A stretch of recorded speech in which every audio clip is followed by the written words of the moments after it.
Ok. Então, gente, bom dia. A gente vai iniciar o nosso capítulo 4, né, do livro Vivência Mediúnica. A gente está seguindo aí cada dia com uma pessoa do grupo fazendo a explanação. Em alguns momentos pode ser cabível alguma interrupção, mas também todos ficam se sentindo à vontade para contribuir com o estudo. Marilene, você faz a prece para iniciar para a gente? Sim. Está ouvindo bem? Sim. Senhor Jesus, amigos espirituais, amigos envolvidos nesse trabalho, na certeza da vossa assistência, desejamos, Senhor, que possamos estar vulneráveis a essas mesmas assistências, para que melhor possamos assimilar os conteúdos dessa manhã, de forma, Senhor Jesus, que eles possam nos ser úteis, em especial na prática do dia a dia, que nós possamos ser assistidos, intuídos, iluminados, que possamos, Senhor Jesus, tudo de nós darmos em favor da vivência mediúnica, de forma a melhor servirmos na sua seara. Te pedimos, Senhor, que se conosco, nos dando bom ânimo, boa vontade, e que nós possamos estar sempre imbuídos da vontade de acertarmos cada vez mais e de sermos pessoas cada vez melhores. Portanto, se conosco, Senhor, hoje e sempre, que assim seja, graças a Assim Deus. seja. Nivaldo, fica à vontade. Então vamos lá, né? Bom dia a todos. Bom, continuando o nosso estudo do livro Vivência Mediúnica, do projeto Manuel Filomeno de Miranda. Hoje nós vamos estudar o item 4, Médiuns Ignorados. Bom, eu fui dividindo assim alguns por parágrafos, já fui fazendo algumas anotações, né? Então vamos começar lá. Muito já se escreveu sobre os médiuns ostensivos, em face do interesse crescente pela fenomenologia psíquica. Hoje, como sempre, contundente e palpável, desveladora, inquestionável da vida imortal e suas estreitas relações com a vida dos homens. Bom, nesse trecho, eu fiz um pequeno resumo, né? Kardec explica em O Livro dos Médiuns, no capítulo 14, no item 159, que toda pessoa que sente a influência dos espíritos, em qualquer grau de intensidade, é médium, né? Essa faculdade é inerente ao homem.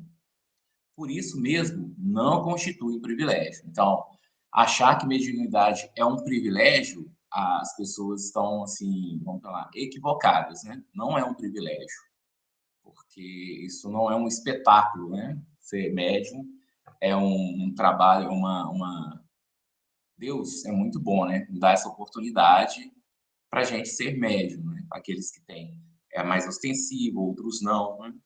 Pode-se dizer, pois, que todos são mais ou menos médium. Sob este ponto de vista, podemos dizer ainda que todos possuem mediunidade, mas nem todos atuam como médiums. Nem todos vão atuar até o presente momento. Essa mediunidade vai eclodir mais para frente, né?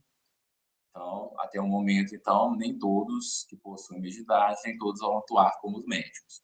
Isso porque aquele que é influenciado pelo espírito nem sempre servirá de ponte entre os dois planos. Tampouco se utilizará de suas capacidades medianímicas para produzir determinados fenômenos. A maior parte das pessoas sequer tem consciência de que sofre algum tipo de influência dos espíritos. Eu vou citar um exemplo aí, essa questão que a gente está estudando, os médiums ignorados, vem bem a esse ponto aqui, que pessoas sequer tenham consciência que sofrem algum tipo de influência dos espíritos. Eu estava fazendo essa pesquisa, olhando, aí pelo YouTube eu vi a Rádio Espírita do Rio de Janeiro. Lá tinha uma médium que estava dando uma entrevista, sobre a questão da mediunidade dela. Então, até o ponto, ela não sabia que tinha a mediunidade. Ela foi descobrir entrando dentro de um ônibus. Ela sentou ao lado de uma senhora. A senhora estava com algumas sacolas e a senhora começou a reclamar com ela. Meu filho gastou toda a minha pensão. E começa papo daqui, papo dali. Elas conversando, a senhora pede: você poderia dar sinal para mim? Ela levantou, puxou a campainha, a doninha desceu do ônibus, ok. E o ônibus passa 1 minuto, 2 minutos, está parado. E todo mundo reclamando, reclamando, falando: nossa, depois de velha, fazendo essa brincadeira, que palhaçada é essa? E ela nem se deu conta que era com ela que ele estava falando. E o motorista: vamos lá, eu tenho que cumprir meu horário. E ela tá assim, pô, aí ela se deu conta que estavam falando com ela.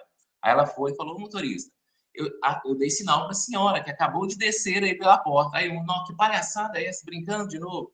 Então ela foi falar que ela não sabia que tinha essa mediunidade. Então, a gente estava conversando com uma pessoa desencarnada e essa pessoa desceu do ônibus e ninguém viu. Então, ela não tinha essa ciência ainda que ela era médium, que ela podia ver espíritos.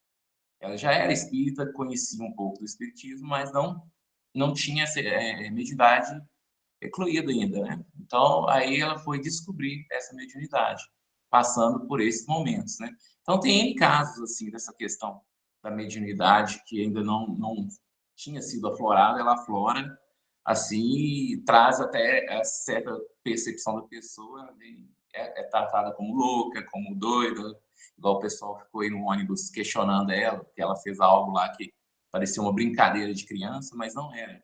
Ela estava simplesmente tendo contato com o mundo espiritual. Bom, e nem todo mundo tem essa consciência, né, dessa questão dos espíritos, né?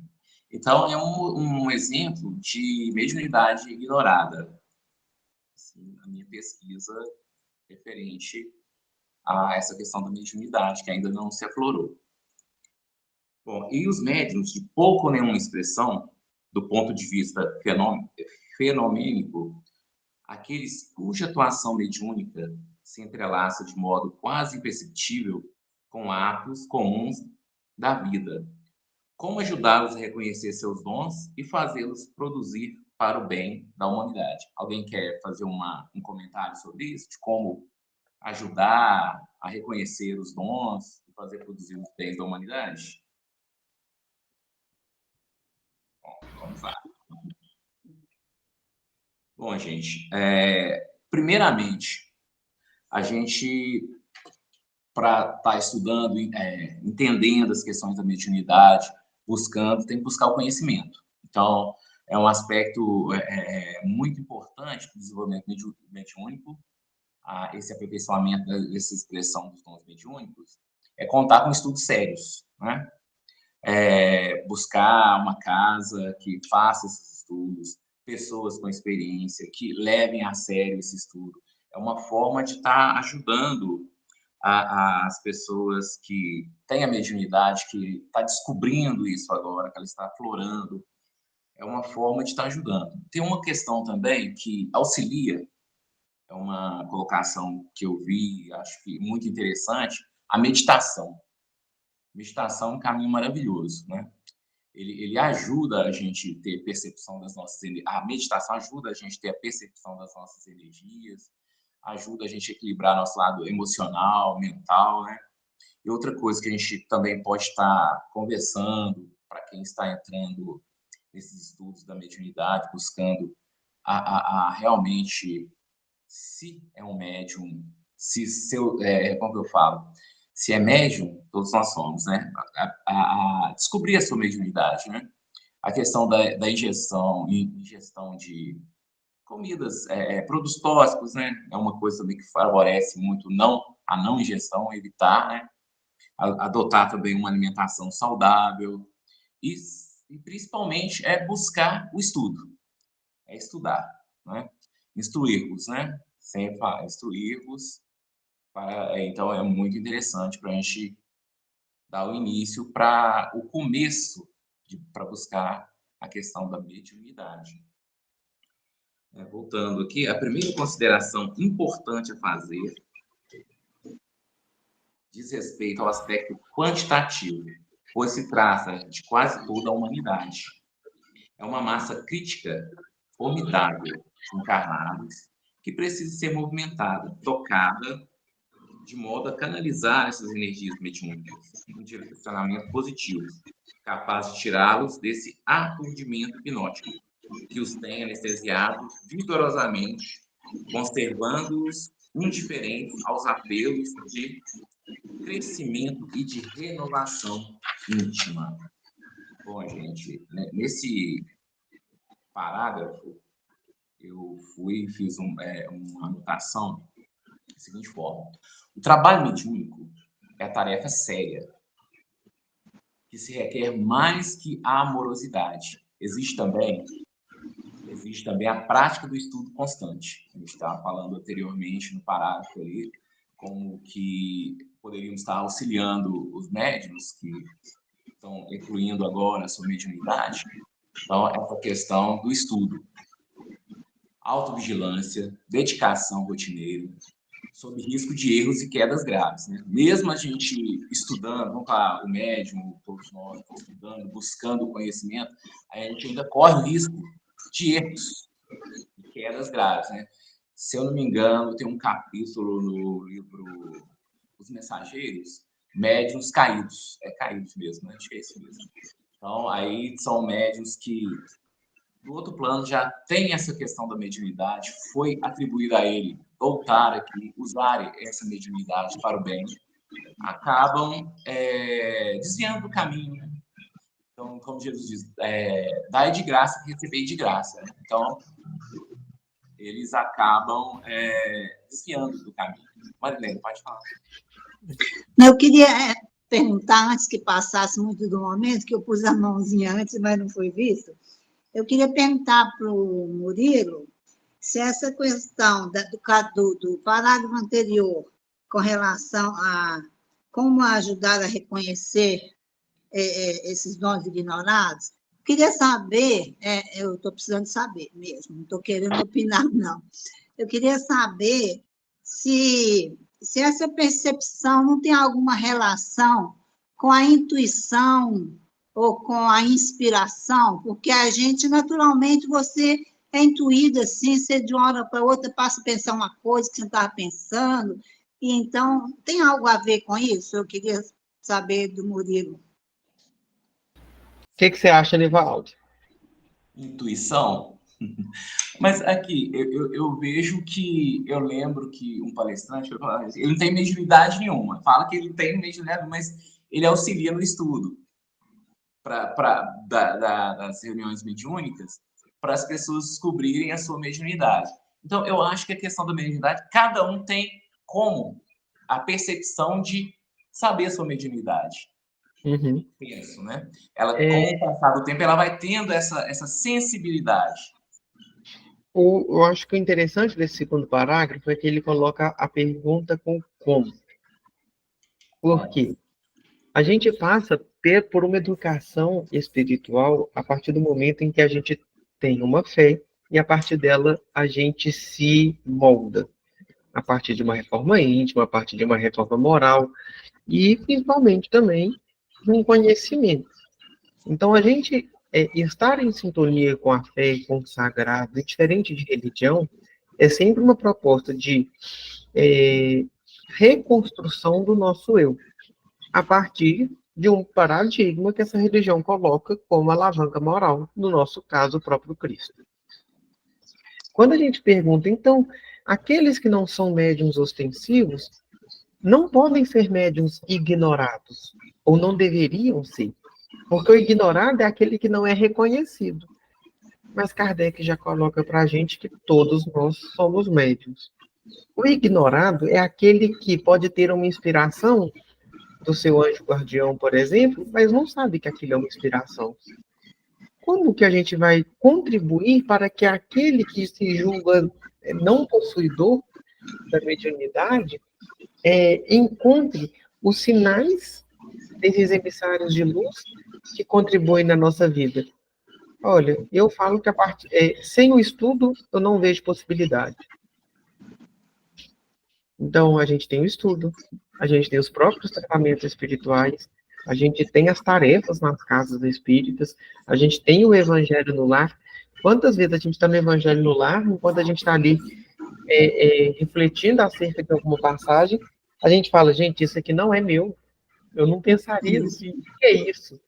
Que esclarecimento é esse? Mas eu nunca tive manifestação ostensiva. Mas, olha, se mediunidade fosse sinal da predileção de Deus por alguns filhos seus, Deus não seria Deus, porque ele ama todo mundo igual.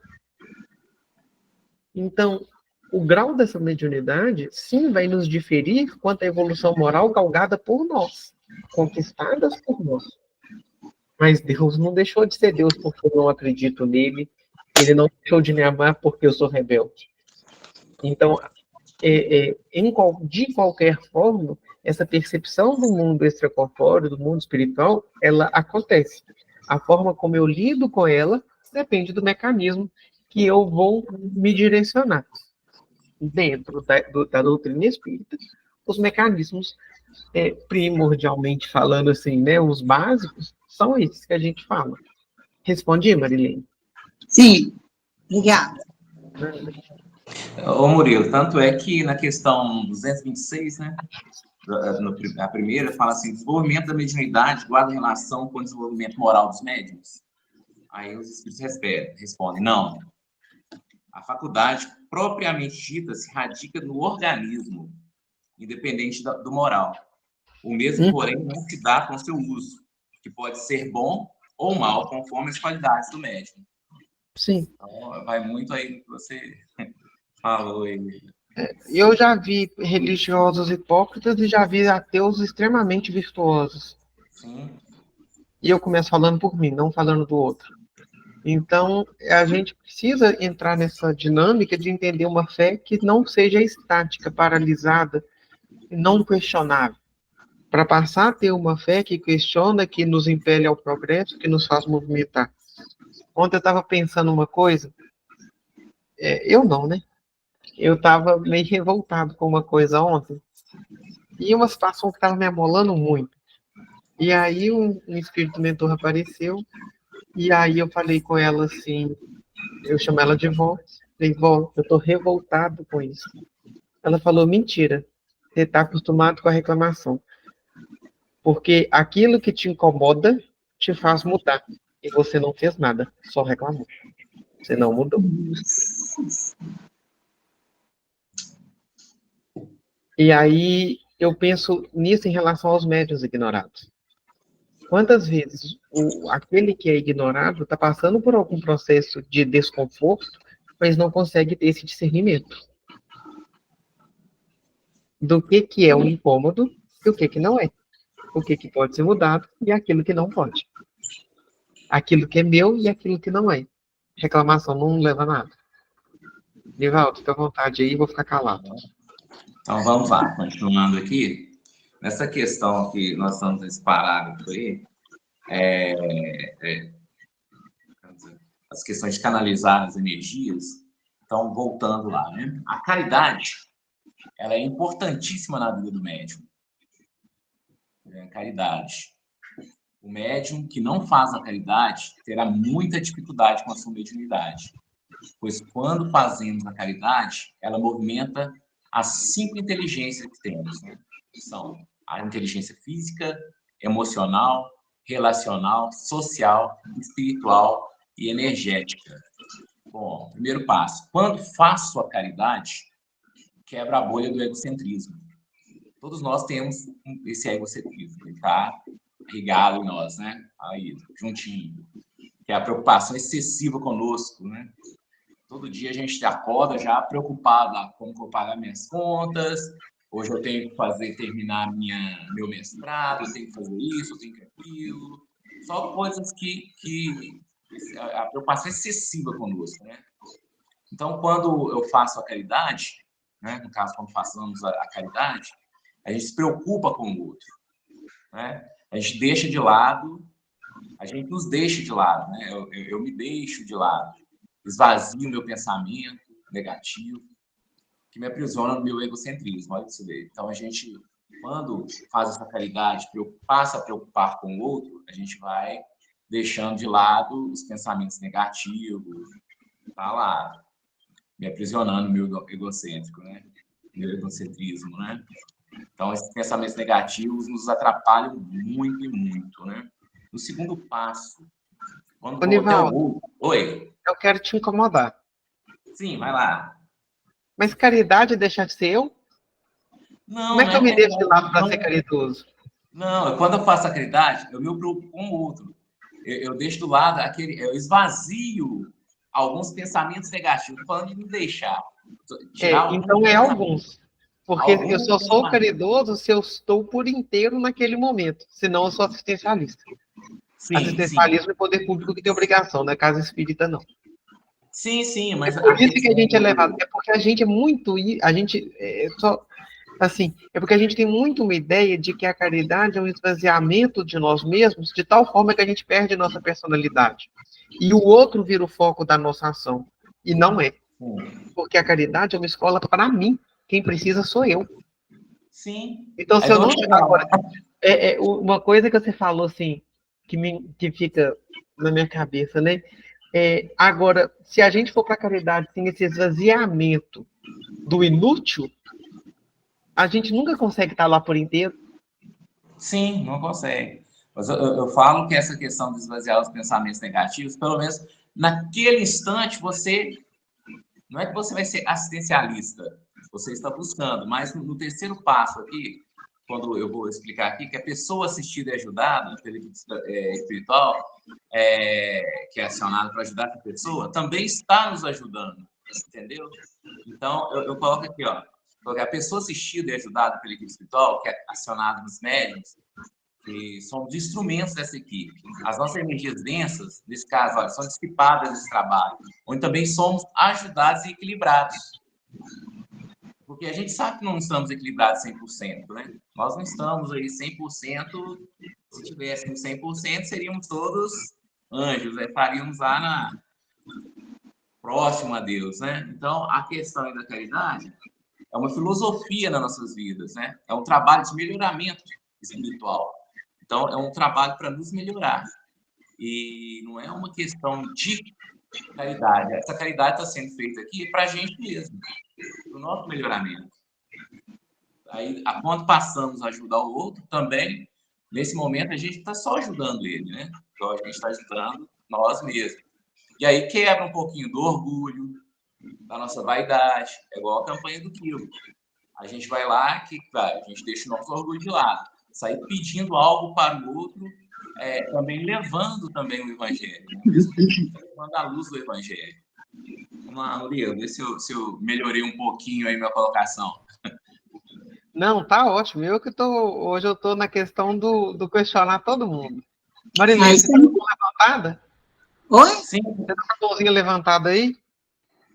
Ah, eu esqueci de desligar. É aquela hora que eu Desculpa, liguei. não. porque, Murilo, você falou a questão da caridade, porque senão a caridade vira assistencialismo, né?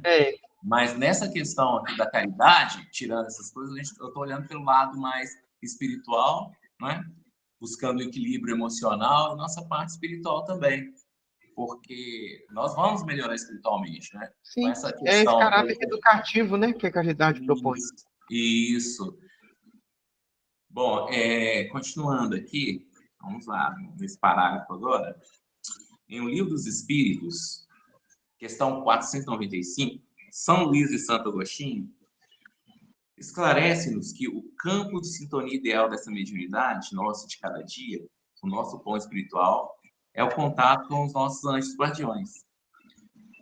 O cotidiano da vida, no cotidiano da vida, desculpa. Falando-nos desses números tutelares, instruíram-nos eles que não receássemos cansá-los com as perguntas que julgássemos necessárias, mas que, ao contrário, estivéssemos sempre em relação com eles, para sermos mais fortes ao assédio do mal e dos maus, consequentemente, mais felizes. Né? Então, desenvolver a mediunidade carrega em si, né, a gente uma responsabilidade imensa, porque nós vivemos num mundo material de polaridades, né, muitas coisas, né. Ontem eu estava até no culto do lar, a gente foi caiu na questão no Evangelho lá, a porta estreita e a porta larga, né? Então, como a gente está aqui nesse mundo material, a porta estreita, para a gente chegar nessa porta estreita, nós temos muita dificuldade. Porque a porta larga nos traz tanta coisa, né? Essas questões materiais, muita facilidade. Então, a gente se deslumbra com as questões materiais, né? Então, aí vem essa questão. Aí exige muito essa permanente escolha nossa, né? Entre o bem e o mal. Então, a gente tem que estar sempre nessa escolha do bem e do mal. Então, para passar na porta estreita, a gente tem que escolher o caminho do bem, né? Que é uma coisa assim que a gente tem que estar sempre vigilante. Quando exercemos a nossa mediunidade, precisamos sempre escolher entre usar os dons espirituais para o bem ou para o mal. O resultado da escolha sempre precisa ser o bem de todos. Então, nós temos que usar essa mediunidade para o bem de todos. Para o nosso bem, né? É fundamental também, e para o bem de todos. Então, como Jesus, dai de graça o que recebeste de graça. Então, nós temos essa missão em fazer essa escolha de usar a mediunidade para o bem de todos. Textualmente esclarecem o caráter mediúnico desse contato ao afirmar: são essas comunicações de cada um com o seu espírito familiar que fazem, sejam médiuns, todos os homens, médios ignorados hoje, mas que se manifestarão mais tarde e se espalharão ao oceano sem margens, levando ao roldão a incredulidade e a ignorância. Esse roldão aí, eu espero que esteja certo aqui na minha tradução, né? Levando para longe a incredulidade e a ignorância, quer dizer, afastando essa questão de não acreditar e a ignorância que nós temos aqui referente a essas questões da mediunidade, né? E então faz a gente caminhar no caminho certo, né? Buscar a porta estreita. Bom, gente, eu fiz uma pequena colocação aqui. Desenvolver a mediunidade possibilita ao ser humano compreender... Ah, Maria, vai lá. Viu, irmãozinho aí. Pode terminar, depois eu falo. Tá, nesse parágrafo aí, depois você me corrige aí também, né? Nós estamos aí aprendendo, né? Eu lembro quando a gente quase encarna quando vai falar para os outros, né? Mas é um aprendizado, né? Para a gente, né? Isso ajuda muito também. Desenvolver a mediunidade possibilita ao ser humano compreender cada vez mais o si, né? Então, eu acho que... Isso. Eu tinha me perdido aqui. Vamos ver aqui. Acho que eu perdi o meu parágrafo aqui, tá, gente? Desculpa aí. Não, mas é isso mesmo. A minha colocação aqui do roldão, hein? Eu fui buscar aqui a informação. Isso. Eu coloquei uma questãozinha aqui. Desenvolver a mediunidade possibilita ao ser humano compreender cada vez mais a si mesmo, suas emoções, pensamentos, palavras e ações. Compreender o universo e a todas as suas expressões possibilita comungar mais e mais profundamente com a divindade e assim expandir a consciência e evoluir espiritualmente, né? Como diz aqui, os médios ignorados, né, irão os mais ignorados mais se manifestarão mais tarde, se espalharão qual oceano sem margens, né? Então, aí a gente buscando melhorar, né? Cada vez compreendermos, né? Com as nossas emoções, pensamentos, palavras e ações. Aí a gente vai passar a compreender o universo e as suas expressões, né? E aí, desse jeito, a gente vai começar a comungar com a divindade. E a gente vai expandir a nossa consciência e a gente vai evoluir espiritualmente, que é o que nós esperamos, né? A gente evolua espiritualmente, que a gente consiga, pelo menos em cada encarnação, né? Ou melhor, não ter tantas encarnações, pelo menos a gente conseguir melhorar em uma encarnação, não ter que na outra voltar pelo mesmo problema. Murilo, vai lá, Murilo, você levantou a mãozinha aquela hora. Eu queria fazer um levantamento. Quando a gente fala também desses médiuns ignorados, a gente precisa de pensar que quanto mais a gente se relaciona com o nosso anjo guardião, aquele espírito que nos tutela, a gente tem mais percepção desse Deus que o tempo todo usa um emissário seu para falar conosco. Então, lá no livro, duas coisas que eu queria levantar é esse relacionamento que parece que muitas vezes a gente, quando criança, aprende a fazer as preces ao anjo guardião e a gente vai ficando adulto e esquece. Para deixar com que ele se aproxime de nós, para que ele nos inspire. Lá no livro dos Espíritos, a questão 400 e algumas coisas, que eu não vou saber agora qual. No livro dos Espíritos, questão 490. Nós vamos recorrer a ele. Deixa eu só pegar ele aqui, porque eu estou... 490. Traz uma fala para a gente. O que se deve entender por anjo guardião ou anjo da guarda? O espírito protetor pertencente a uma ordem elevada. Ou seja, é alguém que já galgou um passo a mais do que nós temos. Então, quem tem esse anjo guardião? Todo mundo. E você não precisa de vê-lo, você não precisa de escutá-lo para ter certeza que você é tutelado por alguém. Alguém que quer te inspirar, alguém que quer e tem por missão contribuir para o seu progresso moral. E a parte que uma palavra do parágrafo me chama muita atenção, que é a parte de relação. Se eu estou com raiva, eu posso recorrer, eu estou magoado, a um amigo para desabafar. Por que não meu anjo guardião? Por que não manter relação, proximidade, intimidade com ele? E o nome dele é o menos importante. Tanto é que é menos importante que André Luiz nunca deu realmente o seu nome. A gente tem suposições de quem ele possa ser. Mas ele nunca disse, através do Chico, eu sou fulano. Eu fui ciclano numa encarnação. A gente não tem estudo sobre as encarnações de André Luiz pautadas nas obras dele. A gente tem suposições que nos levam a crer quem eu foi. E outra coisa que eu queria chamar a atenção, lá na Revista Espírita, de 1860, um anjo guardião escreve uma mensagem, tá? E aí, eu vou pegar uma frase aqui para pontuar sobre esse anjo guardião. A bondade de Deus estender-se-á sobre vós, e nossos anjos da guarda sempre vos ajudarão com seus conselhos e vos preservarão contra a influência de maus espíritos, se souberdes escutar sua voz e fechar o coração ao orgulho, à vaidade e à inveja. Então, como que a gente passa a conduzir aos médiuns não ostensivos, ajudando com que os nossos irmãos, e isso vale também para os ostensivos, que a gente trabalhou na última semana, que a gente estudou, essa proximidade, essa relação, para que enfrentemos a nós mesmos. As nossas dificuldades encarnatórias são frutos do nosso orgulho, da nossa vaidade, da nossa inveja, dos males dos nossos próprios espíritos. Como eu me porto no mundo, é que vai me trazer a consequência da ação. Então, se hoje eu enfrento um problema familiar, eu faço parte do problema. Eu não posso me desresponsabilizar da parte que me cabe. E sair dele depende da modificação, primeiro minha.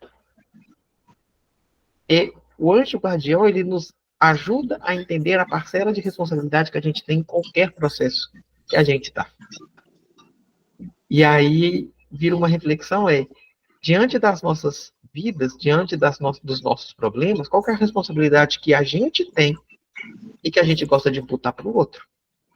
E o que eu posso fazer para melhorar a situação, ao invés de ficar esperando a ação de quem ainda não está desperto para a vivência do Evangelho, vivência da espiritualidade? Porque Jesus veio para os doentes, não para os sãos. Nós somos doentes, nós precisamos dele. Mas se nós já estamos na busca do remédio, nós estamos em tratamento. E é muito melhor eu falar que o tratamento dá certo a partir do que eu experimento, do que nunca experimentar o remédio e receitá-lo para o outro. E aí, uma outra coisa que me chama a atenção é porque no parágrafo fala assim, o nosso pão espiritual. Essa relação com esses numes iluminados, né, que ele coloca aqui, esses numes tutelares, ou seja, esses espíritos superiores que nos acompanham, nos proporciona a comunhão desse pão espiritual. E quem é esse pão espiritual que nos alimenta? Se a gente for recorrer ao Evangelho para nos esclarecer, eu peguei 3 versículos bíblicos dos Evangelhos de João e de Mateus. A gente coloca assim, Jesus fala assim, eu sou o pão da vida, aquele que vem a mim não terá fome, e quem crê em mim nunca terá sede. Então já começa a nos mostrar que quando a gente toma coragem de seguir ao Cristo, a gente vai ter sempre uma saciedade daquilo que nos falta. Não porque o outro nos proporciona, mas porque o Cristo nos alimenta. Mas o Cristo não pode ser minha fuga. O Cristo tem que ser o alimento que me sacia para, reabastecido, voltar à vida do dia a dia. Depois Jesus também fala assim, o pão que eu der é a minha carne, que eu darei a vida pelo mundo.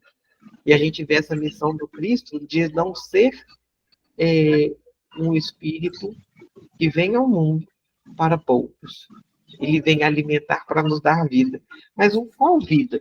Uma vida livre, uma vida digna, uma vida onde existem leis que pautam essa vida. Por isso que a gente estuda o livro dos Espíritos, para entender o que é lei amor, lei do progresso, a pluralidade das vidas. Mas Jesus, ele traz essa vida ao mundo com uma perspectiva muito diferente. Porque eu já não tenho o pé na terra só pelo pé na terra. Eu não estou vivo por acaso. Tem uma frase, eu não vou lembrar o autor, tá, gente?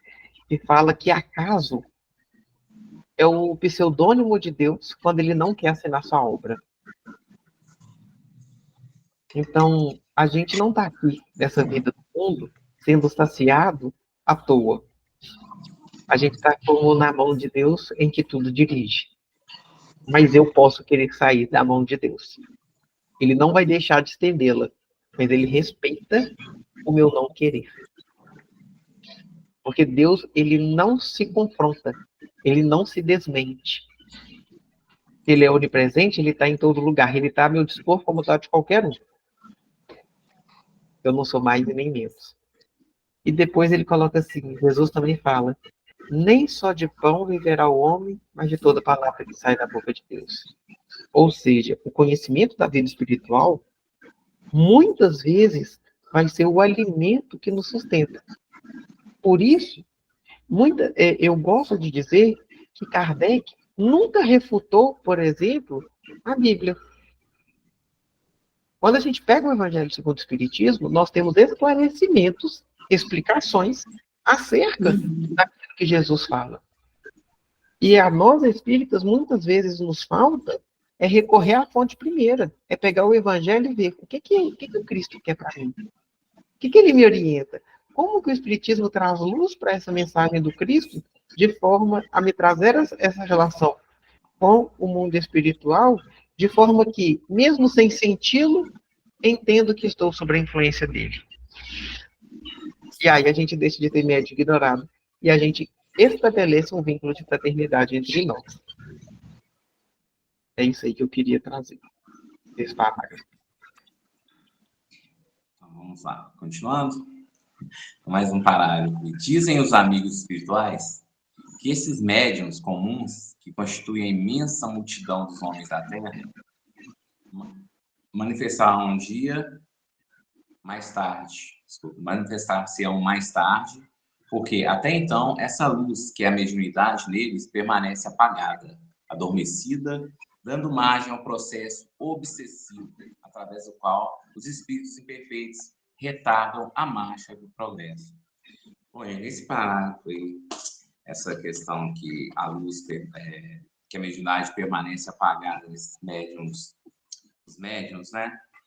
Nos médiuns ignorados, aí o medo, a insegurança, ela dificulta esse intercâmbio, né, mediúnico. O padrão vibratório também é a consequência dos tipos de fluidos ou pensamentos que vão direcionando a sintonia do médium. São fatores, né, que aproximam, que auxiliam a aproximação com espíritos comunicantes, sejam eles bons ou maus, né? Então, como se diz aí, os médiuns estão adormecidos, não sabem dessa mediunidade ainda, então o padrão vibratório traz para a vida de cada um. Então, sabemos que nós estamos rodeados por espíritos, né? Então, o fator vibratório é muito importante nesse caso, porque é a lei de atração, né? Atraímos aquilo que sentimos, aquilo que pensamos. Então, essa questão traz aí essa aproximação, né, dos espíritos obsessores. Muitas vezes a gente vê pessoas obsidiadas que chegam a uma casa espírita para tratamento, mas não sabem que são médiums. Por quê? Está sendo obsediada porque ainda não descobriu essa questão da mediunidade. Então, seu padrão vibratório atrai esses espíritos. Bom, nesse parágrafo, Murilo, quer alguma colocação? Mais alguma? Eu sou palpiteiro. Eu acho que tudo aquilo que a gente não tem discernimento, a gente aceita qualquer coisa. Então, se eu não tenho uma mediunidade ostensiva, se eu não sou portador de uma mediunidade ostensiva, a convivência para com o mundo espiritual a partir de uma vida regrada na prece, instruída, numa vida de fé, eu faço a minha parte para que eu não passe por obsessão. Porque qualquer um está sujeito à ação espiritual. Mas qual é a escolha minha? Percebe que a gente rompe com um discurso onde que a mediunidade seja quase que uma desculpa. Se eu tenho uma mediunidade ostensiva, então é muito mais difícil eu ser obsediado. Mentira. Mentira pura. Porque é muito fácil ser enganado. Gente, a gente é enganado até pelos nossos amigos, que a gente acha que é amigo e não é. Imagina com o mundo espiritual. Mas nós temos recursos para que esse discernimento vá acontecendo de tal forma a contribuir para a minha existência. Agora, o discernimento ele tem que ter base. Por isso que estudo é necessário. Porque senão eu me tomo como referência. E nós não somos referências de ninguém. Nem de nós mesmos. Tanto é que a gente está em constante evolução, em constante mudança. Se eu fosse a minha própria referência, o Murilo de 10 anos atrás ainda seria a referência do Murilo para o hoje. Eu não sou a mesma pessoa. Então, eu tenho que ter referência. E aí é por isso que o Livro dos Espíritos fala que o nosso guia e modelo é Jesus. Aí eu tenho uma referência, onde eu olho, onde eu seguindo, eu tenho condição de entender aquilo que eu faço enquanto espírito encarnado.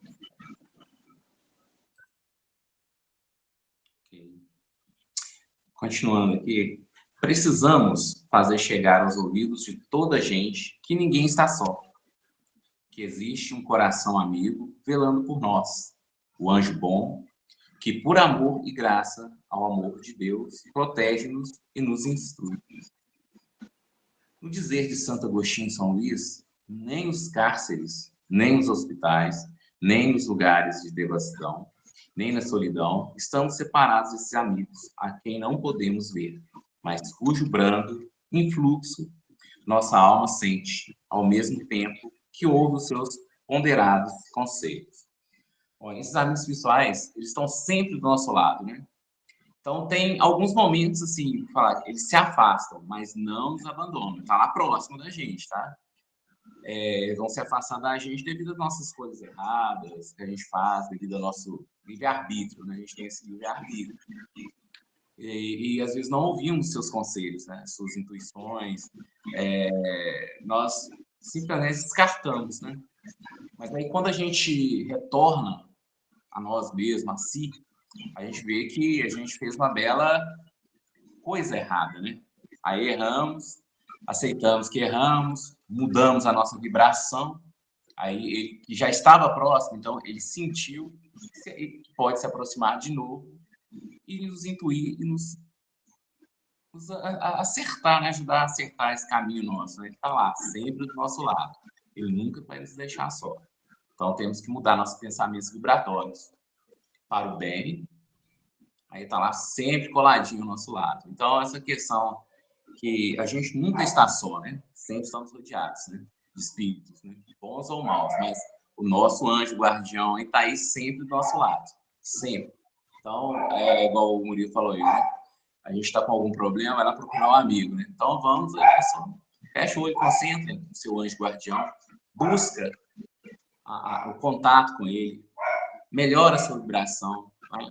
Vibração de amor, de carinho, para que ele chegue e nos intua. Sempre vai estar nos intuindo. Quando todos estivermos adestrados, essa palavra adestrada e da última, conhece a palavra que você ficou meio cismado, né, Murilo? Mas esse adestrado aí é uma forma que eu penso de a gente buscar esse conhecimento, pegar esse conhecimento e usá-lo, né? Então a gente fica adestrado, aprende, executa e executa. Bom, a gente, se estivermos adestrados para escutar a voz suave de sua inspiração, existirá um referencial comum a guiar os nossos passos e abrandar as nossas divergências. Um foco de convergência de onde emanará o sentido de organização social do mundo, anulando a violência de nossas paixões.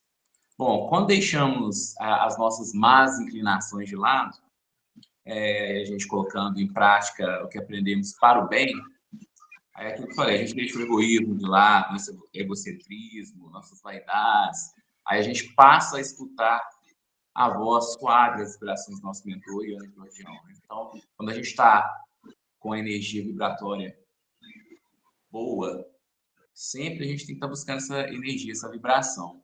Porque aí, com essa vibração equilibrada, essa voz suave nos chega, nos aproxima. E quando as nossas vibrações não estão boas, quando baixamos nossas energias, nossa vibração, sabemos muito bem que se aproxima da gente, né? Nós deixamos nosso campo vibratório aberto para as más tendências. Expliquemos às pessoas como e por que todos somos médiuns. Desfraudemos a bandeira do espiritismo, esse sol abençoado, libertador, escoimando na prática de tudo o que signifique beligerância, competição e isolamento, a fim de que mais rapidamente tenhamos a nossa Jerusalém libertada, ou seja, a nossa morada planetária livre da obsessão coletiva que é bastarda o homem e engrena toda a corrupção, a guerra, o desrespeito, as coisas santas, a devassidão e o crime, e suma toda a miséria moral social, essa como consequência daquela. Bom, gente, quando realmente aprendemos a praticar a máxima do Cristo, né, que é amar a Deus sobre todas as coisas e ao próximo como a nós mesmos, com essa máxima a gente vai deixar de lado, né, o nosso orgulho, a vaidade, o egocentrismo, todas as nossas mazelas. Mas isso vai demandar um tempinho ainda, né, para a gente estar melhorando, né? Mas a gente tem que estar buscando a cada dia essa melhora, nossa melhora moral, melhorar nossa moral, buscar um conhecimento através dos estudos, buscar melhorar também essa questão espiritual nossa, melhorar as nossas vibrações, tá? E assim a gente está bem conosco mesmo, né? Devemos sim aprender o perdão, né? E assim a gente vai conseguir essa máxima do Cristo. Vai demorar um tempo? Vai. Não somos perfeitos. A nossa caminhada é longa. Quantas encarnações já viemos aí, né? Retornamos, voltamos de novo, para a gente aprender a amar a Deus e ao próximo, né? Bom, aí assim, com essa máxima, a gente vai estar pronto, né? Já um passo para um novo mundo, um mundo de regeneração. Bom, aí a gente tem que estar sempre buscando esse melhoramento no caminho, né, gente? Então, buscar a nos ajudar primeiro, né? Quando nos ajudamos primeiro, buscamos o nosso eu com Deus, nos concentramos nessa máxima do Cristo, aí a gente, com certeza, na próxima ou nessa encarnação, a gente vai chegando perto da divindade. Acordar essa mediunidade coletiva é tarefa urgente. Fazer a Terra arder sob os archotes da fé para que todos os espaços do mundo sejam conquistados para Jesus, o divino governador. É a palavra de ordem. Ó, mediunidade bendita, antes estigmatizada pela ignorância, agora emerges vitoriosa das brumas, porque sempre estivesse acesa desde o começo, guiando a trajetória do homem. Então, a mediunidade está aí, nos guiando, como fala que desde o começo, né, da humanidade, está aí junto com a gente. Em todas as épocas que o homem existe aí, ela está aí junto com a gente. Então, a gente tem que passar, igual estamos fazendo, estudar, buscar nos instruir, né? Orar e vigiar e instruir-nos, né? Nós estamos fazendo uma parte aí para o nosso melhoramento, nosso crescimento espiritual, buscando a nos conhecer, né, a cada dia. Então, e compreender essa máxima. Se a gente seguisse essa máxima do Cristo, se todos nós, um pouquinho que seja, amar a Deus, todas as coisas ao próximo, como a nós mesmos, a nossa caminhada aqui seria um pouco mais tranquila, né? Sabemos que não somos 100% perfeitos, mas estamos no caminho. Murilo, muito obrigado aí por essa oportunidade a todos, né? De quase desencarnar falando. Nada. Olha, gente, ninguém tem direito a desencarnar, tá? Não, mas não vai ser por causa de estudo, não. Mas eu queria falar o tanto que está sendo interessante essa forma da gente conduzir. Eu acredito que as pessoas que têm conduzido os estudos têm percebido que, às vezes, a gente tem essa potencialidade. Só que sair da zona do conforto é muito difícil. Porque a gente falar do Evangelho do Cristo é falar da nossa vivência, do nosso pé no chão. E muitas vezes a gente quer esconder a nossa própria vivência. Como se aquilo que eu vivo no meu presente não fosse reflexo das minhas escolhas e o tanto que essas escolhas podem ser melhores quando me torno um verdadeiro cristão. Na Revista Espírita, de 1863, Kardec coloca assim: a maneira pela qual o espírito encara as coisas deste mundo e do outro leva-o a domar a si as mais violentas paixões, mesmo a cólera e a vingança. Se na época que Kardec escreve isso, cólera e vingança eram tão marcantes, ainda com resquícios daquele olho por olho, dente por dente, onde duelos ainda eram feitos, e por aí vai, a gente pode entender quais são as más paixões que hoje atormentam o nosso contexto atual. Seria a ansiedade? Seria o rancor?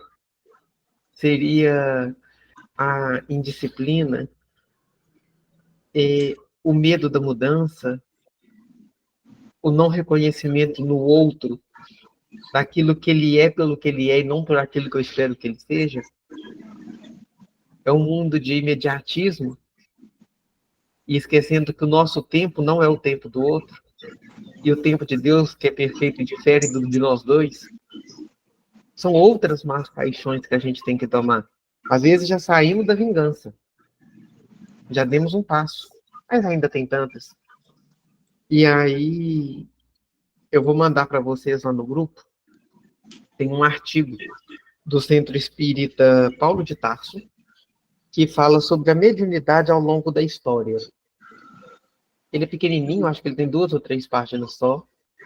Eu vou encaminhar lá para vocês em PDF. Mas, porque lá nesse último parágrafo fala assim, que essa luz da mediunidade está acesa desde o começo. E aí a gente vai, com esse artigo, entender. Então, como que essa mediunidade perpassa ao longo da história e como que ela contribui para a gente. Tá? Nivaldo, foi ótimo. Muito obrigado por aceitar o desafio. Tá? Não é simples tomar essa responsabilidade, né? Na próxima semana, a gente vai para o capítulo 5, intitulado Ética, e quem vai conduzir para a gente vai ser a Soninha. Tá? Então, no dia 20. Alguém quer fazer alguma ponderação antes da nossa prece final sobre o tema? Tá tranquilo? Então, vamos elevar o nosso pensamento a Jesus, o mestre primeiro de nossas vidas, que direciona os nossos passos a partir do nosso sim, em segui-lo e nele confiar sem limites. Divino amigo, nós agradecemos a oportunidade do estudo, agradecemos pela vida do Nivaldo, que se dispôs junto à espiritualidade mentora a guiar o estudo de hoje. Entregamos essa tarefa mais uma vez em suas mãos, para que possa ser feito aquilo que o Senhor espera de nós. Que nos dê, Senhor, perseverança para seguir, coragem para enfrentar a nós mesmos e fazer com que todo estudo se torne prática em nosso cotidiano. E quando falharmos, tenhamos a coragem de nos perdoar. E quando aqueles que nós amamos falharem, que tenhamos a mesma coragem de dizer como o Senhor, perdoa porque não sabe o que faz. Mestre, desperta em nós a consciência de olhar com um olhar espiritual para todos aqueles que nos servem, a fim de não fazê-los irmãos ignorados, mas que sejamos uma fraternidade de amor, onde somente a sua luz, a sua lei, se faça organização de nosso planeta. Rogamos, Senhor, por todos aqueles que carecem de nossas orações, que precisam sentir sua presença, que dê a experiência de paz, de consolo e de fortaleza a todos aqueles que necessitarem, que assim seja. Gente, até quarta. Antes de vocês desligarem, eu queria aproveitar. Está gravando ainda não, né?